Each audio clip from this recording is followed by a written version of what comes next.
पाकिस्तान में जितना बाबा है ना, हाँ। इन लोगों के शरीर में डायनामाइट फिट की, ये लोग मोक्ष चाहते हैं। लेकिन ये वाला हिस्सा फिर काट करके वायरल होगा कि बाबाओं को आप ये कह रहे हैं कि बारूद भर करके वहां भेज दो। हाँ बिल्कुल, फिर दोबारा कह रहे हैं। कभी कुंभ में मोक्ष की बात करता है, कभी कहीं कहता है, गरीब मर जाता है तो बोला मोक्ष हो गया। धीरेन्द्र शास्त्री भाई अरे कौन है, हमको तो पता नहीं कौन है। तो प्रधानमंत्री कह ही रहे हैं कि वो छोटी आंख वाले गणेश जी आ रहे हैं, वहां से बंद करिए। भैया चाइना प्रधानमंत्री जी, यही गणेश और थाली ताली बजा के तो कोरोना का ये हाल किया था। यही आबा बाबा टाबा, ये बाबा लोग हैं, इसको डायनामाइट बांध के भेज दीजिए पाकिस्तान, मोक्ष प्राप्त हो जाएगा इस सब बाबा को। किसको कह रहे हैं? ये जो चोर चिल्लर बाबा है, बंदर की तरह करता रहता है, कभी कुंभ में मोक्ष की बात करता है, कभी कहीं कहता है, गरीब मर जाता है तो बोला मोक्ष हो गया। धीरेन्द्र शास्त्री भाई अरे कौन है, हमको तो पता नहीं कौन है ये। आप कह रहे हैं उनको पाकिस्तान भेज दें? हाँ पाकिस्तान इन जितना बाबा है ना, हाँ। इन लोगों के शरीर में डायनामाइट फिट कीजिए, ये लोग मोक्ष चाहते हैं।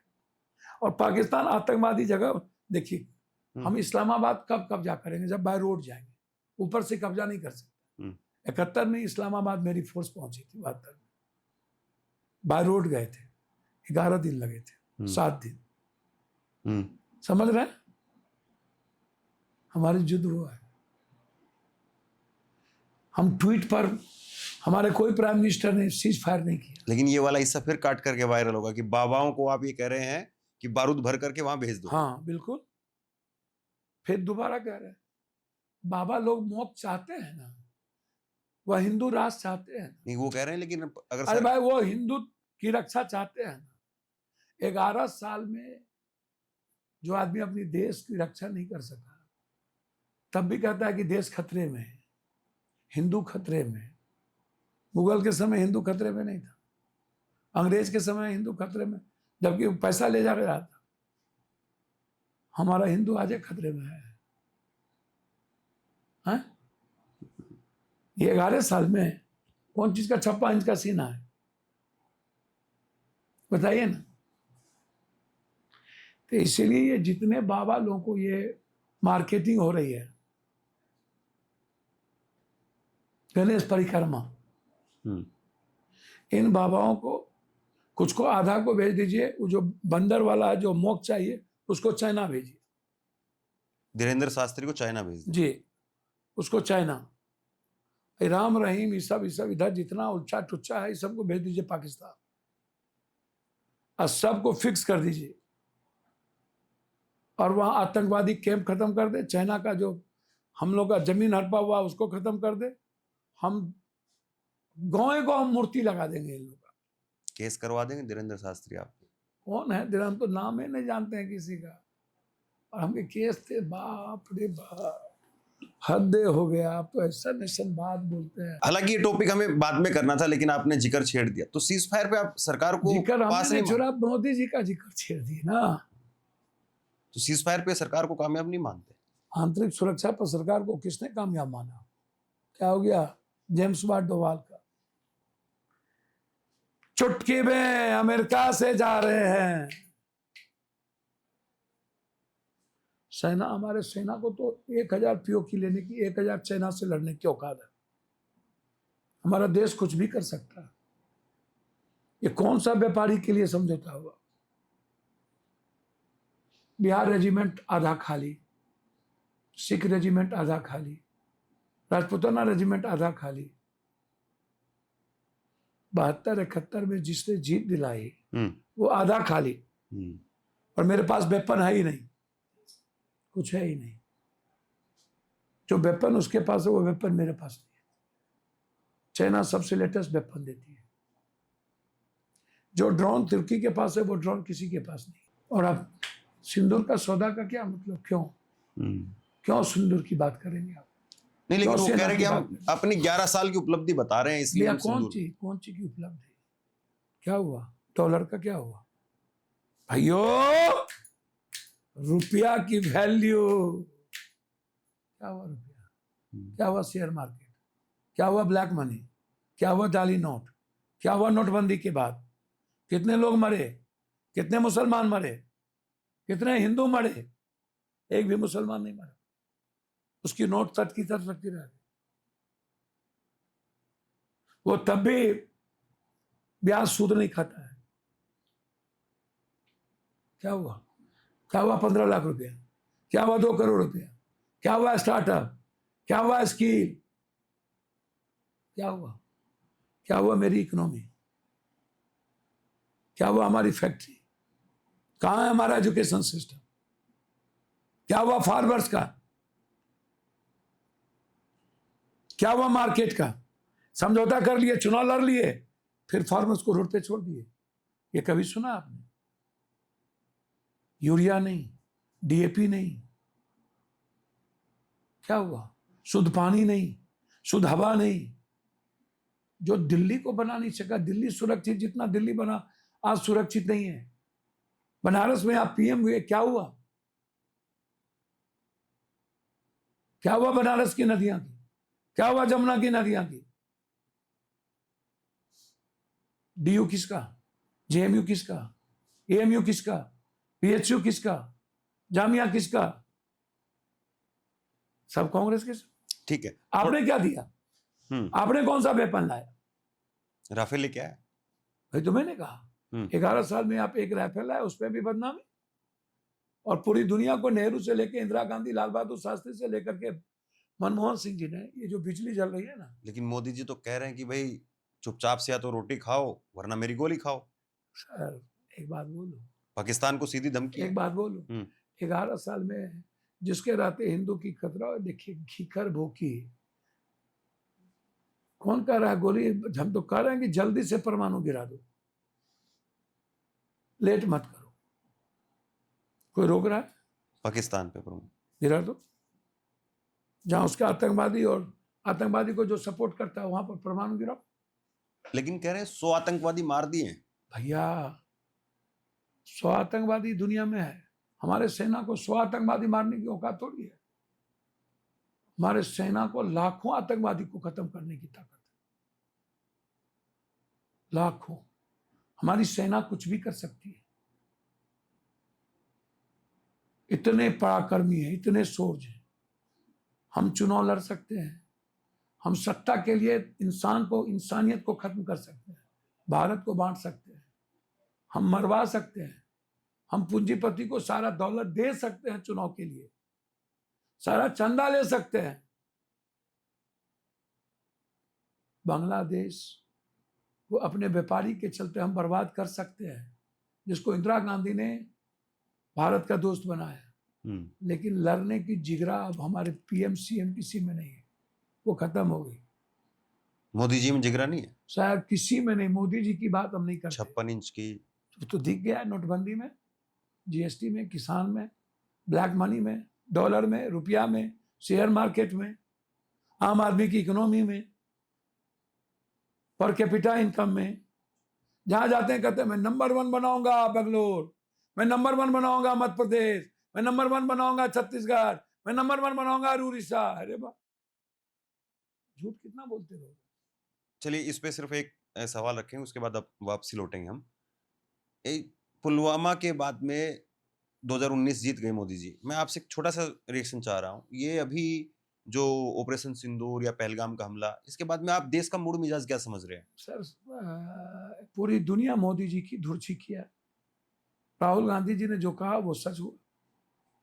राहुल गांधी तो कहा था पीओके पूरी दुनिया से लड़ने की तक। राहुल गांधी तो जाति जनगणना में फंस गए।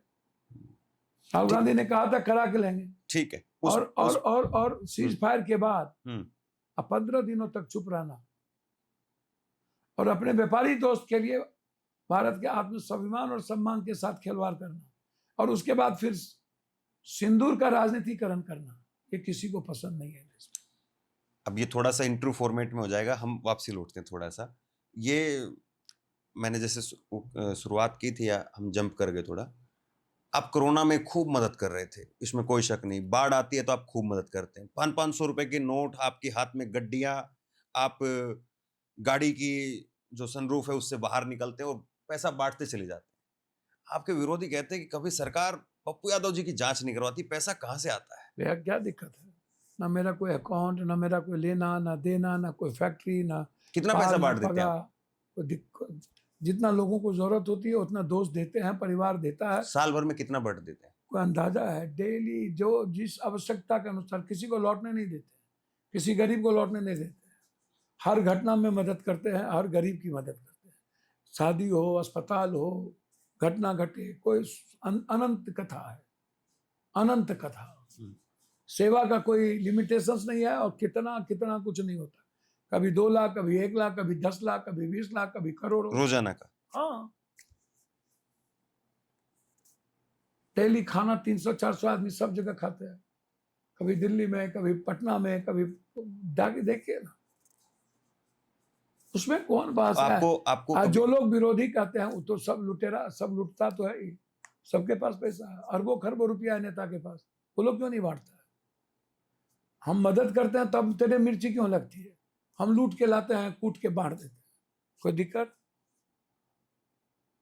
कोई दिक्कत? मेरे पास ऐशो आराम की जिंदगी नहीं ना जीते। हम 2 घंटा सोते हैं, 23 घंटा जगते हैं, काम करते हैं, रात भर दिन भर 800-900 किलोमीटर चलते हैं। जात पात नहीं करते हैं, किसी से जात नहीं ना पूछते हैं, तुम कौन क्षेत्र के हो, तुमको क्या है, बेटी की क्या दिक्कत है, अस्पताल में क्या दिक्कत है, नहीं ना पूछते हैं। आता है, मदद कर देते हैं, जो जेब में होता है दे देते हैं। कितना पैसा लेकर के निकलते हैं? जैसे मैं देख रहा था, आपके बहुत सारे वीडियो हैं, एक नहीं हजारों हैं। आप गाड़ी से निकलते हैं सनरूफ से और पैसा बांटने में लगते हैं। आमतौर पर अगर कोई भंडारे के लिए भी हम लोग जाते हैं तो वहां पे भी भीड़ लग जाती है, मार हो जाती पुण्य है। के लिए, पाप के लिए, तो पैसा जब आदमी, मैं भगवान एक को मिनट पूरा दूध कर लूं, चढ़ाने सबको है, पुण्य के लिए पैसे है, सोना देने के लिए मंदिर में गाड़ी पैसे। में कितना पैसा लेकर के निकलते हैं जब आप भैया ऐसे? मैंने पहले कहा कि जो रहता है उसको बांट देते हैं, चाहे 50,000 हो, चाहे 1 लाख हो, चाहे 2 लाख हो, चाहे 5 लाख हो। जहां जरूरत होती है वहां लोगों से भीख मांग करके भी वो बांट देते हैं। नहीं, 500-700 आदमियों में तो पैसा जब आप 500 रुपए बांट रहे तो उससे ज्यादा पैसा लगता होगा। अब 10-20 लाख रुपए लेके चलते हैं गाड़ी में। कल बक्सर गए, बक्सर में नरसंहार हुआ, घटना घटी, तो 5 लाख रुपया बांट जब दे के आए, तो अब आप पूछिएगा कितना, तो 5 लाख के हिसाब से जोड़ लीजिए डेली। कल बक्सर में यदि हम एक परिवार को नरसंहार हुआ 3 लाख रुपया दे के आए, तो आपको जोड़ने में क्या दिक्कत है? एक पुरानी जो है हमारे साथी रिसर्च कर रहे थे, तो आपके बारे में निकाला कि बिहार में आज भी जो है, बिहार को पिछड़े राज्यों में गिना जाता है, लेकिन 1990 में जब आप अपनी राजनीति की शुरुआत कर रहे थे, उस वक्त में भी पूर्णिया में आपका इतना दबदबा था कि 24 घंटे बिजली आती थी। हाँ, अधिकारी कहते थे कि पप्पू यादव के अगर इलाके में बिजली नहीं गई तो बिजली घर फूंक दिया जाएगा। हाँ, बिजली घर फूंक दिया जाएगा, जनता फूंक देगी। जनता को पावर है, जनता को ताकत है, तो ये बेईमानी नहीं करने देंगे। इतनी छोटी उम्र में या राजनीति की नहीं शुरुआत में करने देंगे। इतना दबदबा? डॉक्टर को बेईमानी नहीं करने देंगे, ना दे कोई भोट तोड़, लूटने नहीं देंगे किसी सिस्टम को, किसी को भी नहीं। जांच में लूटने नहीं देंगे, अल्ट्रासाउंड में लूटने नहीं देंगे, कर्तव्यों से भागने नहीं देंगे। जेनेटिक दवाई डॉक्टर क्यों नहीं लिखता है? क्यों नहीं दवाई लिखता है? जब सरकार का, और मोदी जी जेनेटिक दवाई तो लिखा पाए आज तक?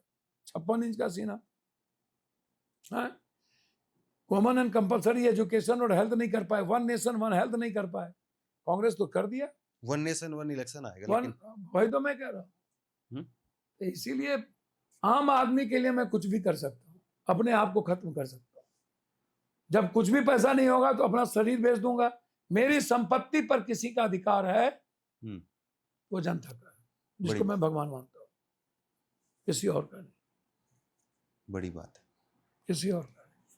एक किस्सा जरा बताइए आप। इस घर पर किसी का अधिकार है, पूर्णिया भवन पर किसी का अधिकार है, तो वो जनता का है। आप इसको पूर्णिया भवन का नाम देते हैं? नहीं, ये न्याय का मंदिर है, पूर्णिया भवन न्याय का मंदिर, इसका नाम है न्याय का मंदिर, सेवा आश्रम। आपका घर सबका घर। पप्पू यादव जी पर 8 घंटे में 10,000 राउंड गोली फायर हुई। मंडल कमीशन तो आनंद मोहन और आपके रिश्ते के बारे में थोड़ा बताइए। समाजिक कोई रिश्ता का बात नहीं, सब पारिवारिक। अब दोस्ती है? पहले भी पारिवारिक थे हम लोग, स्वतंत्रता सेनानी वो भी, हम भी अपने परिवार, हम लोग का कुछ भी नहीं, वो विचारों की लड़ाई थी वो तब। लेकिन वो कैसे हुआ था भैया? 8 घंटे में 10,000 राउंड, मैं तो सोच नहीं पा रहा हूँ। कोई फिल्मों का सीन लग रहा है तो उसमें भी शायद इतनी गोली नहीं चलती होगी। चलते रही ना, जब पूरा मारने की, और जब मंडल कमीशन की लड़ाई पीक पर थी, और जब हजारों हजार बस लेके हम जा रहे थे, जब चारों तरफ से उसको रोकने का प्रयास हुआ और फोर्सेस थी, पूरा सेना उतरना पड़ा लास्ट में हमको निकालने के लिए। आप अंदाजा नहीं कर सकते क्या हो सकता, कल्पना मत करिए। इसलिए समाज के अंतिम व्यक्ति जो महात्मा फुले से पेरियार, बुद्ध, वाल्मीकि, संत रविदास, कबीर ने जो जो सपना देखा था कि आम आदमी के जीने की, उसकी आज़ादी, उसको रेस्पेक्ट नहीं है। हम वोट का इस्तेमाल करते हैं ST SC को, लेकिन भीतर से हम स्वीकार नहीं करते उसको। हम समाज को जोड़ना नहीं चाहते, अपने परिवार से जोड़ना नहीं चाहते। तो पप्पू यादव उसके लिए कुछ भी कर सकता है। उसमें किसी से व्यक्तिगत लड़ाई और दुश्मनी का कोई औचित्य नहीं है। आपकी जिंदगी का एक बड़ा हिस्सा जेल में भी बीत गया, और मैं देख रहा था कि आपने तिहाड़ जेल में जिम बनवाया। एक आपकी जब रिहाई हो रही थी तो एक ऐसी पार्टी आपने इतनी शानदार दे दी कि आपको दोबारा जेल में डाल दिया गया। ना, ऐसा कुछ नहीं। जिम बनवाए, स्कूल बनवाए, इग्नो लाए, गेम शुरू करवाए, किसी से पूछो, सब कुछ बांट देते थे। कैंटीन शुरू करवाए, सबके खाने देते थे जब तक रहे। पूरी लड़ाई लड़ना पड़ा। लालू यादव जी ने कभी नहीं चाहा कि हम किसी चीज में रहे। इतनी मदद करने के बावजूद लालू यादव जी को विपक्ष का नेता बनाया। नहीं होते तो लालू यादव आप अपने और नहीं होते तो लालू यादव जी विपक्ष का नेता नहीं बनते। तो वो थोड़ा समझाइए। 21 साल की उम्र रही आपकी, और उस वक्त में आप लालू जी को बिना विधायक बने नेता प्रतिपक्ष बना रहे थे। एक वोट से वो बने थे, पूछ तो लो, ऑन रिकॉर्ड तो है। हाँ। नवल किशोर ऋषिदेव मेरे क्षेत्र से MLA था, हमने उसको लाके सपोर्ट किया, जबकि मेरे फूफा जी अनूपलाल बाबू भी खड़े हुए थे विधायक दल के नेता के। लेकिन हमारे एक मामा थे चचेरे रवि बाबू, उसने कहा कि लालू जी की मदद कर दो। तो आप पूछ लीजिए, रवि जी आप जिंदा नहीं रहे, लालू जी से पूछ लीजिए। तब तक तो इनके कोई बेटा पैदा नहीं हुए थे। एक 91 में पैदा हुए, एक 90 में पैदा हुए। मिसा जी थी, पूछ लीजिए आप। कब से हम लालू जी के 11 MLA लेकर के हमने MLA नहीं आते तो लालू जी मुख्यमंत्री बनते क्या? वो तो मुलायम सिंह जी नहीं रहे, उससे शरद जी भी नहीं रहे। शरद जी और मुलायम सिंह ने हमको बुला के बोला, पप्पू क्या कर रहे हो? देवीलाल उस वक्त सपोर्ट में थे और सब लोग लालू यादव के विरोध में थे। तो सबसे ज्यादा तंग तो हम ही हुए। नीतीश कुमार जी को पहला मुख्यमंत्री बनाने वाले हम ही हैं। लड़े नीतीश कुमार जी के लिए। लालू जी और साहबुद्दीन से लड़ गए पाटलिपुत्रा में। लेकिन आप कभी नीतीश जी के साथ नहीं गए? नहीं, नीतीश जी ने कभी इस चीज को समझा नहीं। जो नहीं समझा वहां जाने का कोई औचित्य नहीं।